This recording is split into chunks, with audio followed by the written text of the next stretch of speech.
Welcome to today's 5-minute Bible study in the book of Joshua. Today we're looking at Joshua chapter 8, which contains the episode of the second battle of Ai. Many have already been defeated by the warriors of Ai once, but it was because of sin in the camp. Now that the sin has been taken care of and removed, they're ready to attack again. So notice how the chapter begins. So the Lord said to Joshua, "Do not be afraid, do not be discouraged." It would be natural to be fearful after that defeat earlier and to be discouraged about what may come. The Lord says, you don't have to be. Take the whole army with you, go up and attack Ai, for I have delivered into your hands the king of Ai, his people, his city, and his land. So just as God had earlier promised to deliver Jericho into their hands, now he promises, I will deliver Ai.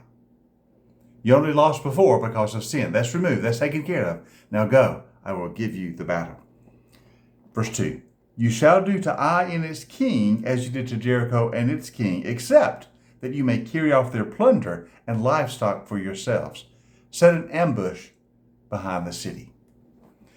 There's a little bit of difference between Ai and Jericho. Now the army of Ai is going to be completely destroyed, as Jericho's was.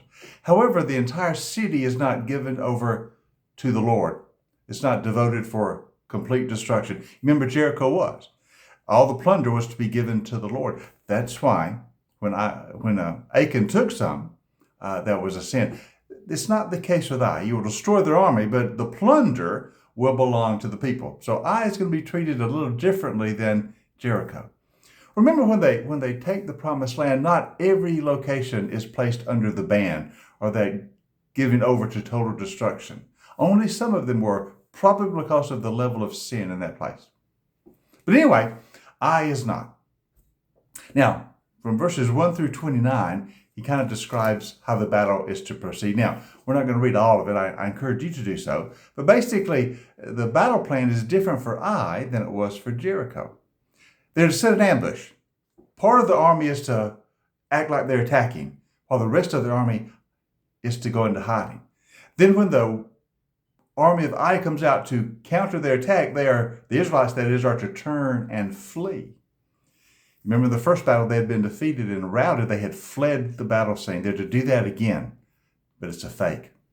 Ai will think they're winning the victory again. They will pursue them. Let them pursue you, Joshua, the Lord says. And then as they come out of the city to pursue you, those in hiding will come up behind them and will take the city while they are gone. And that's exactly what they did. So with part of the army, Joshua feints an attack on the city.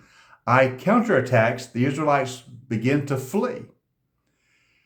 Then those in hiding, the ambush pops out behind the army of Ai and takes the undefended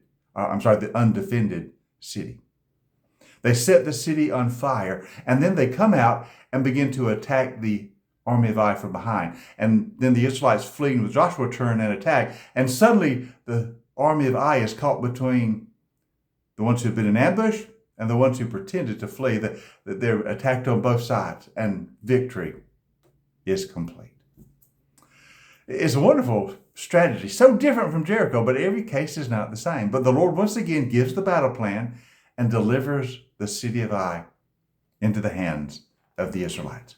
I do want to read one verse because I think it's so interesting. In verse 18, the Lord says to Joshua, "Hold out toward Ai the javelin that is in your hand, for into your hand I will deliver the city."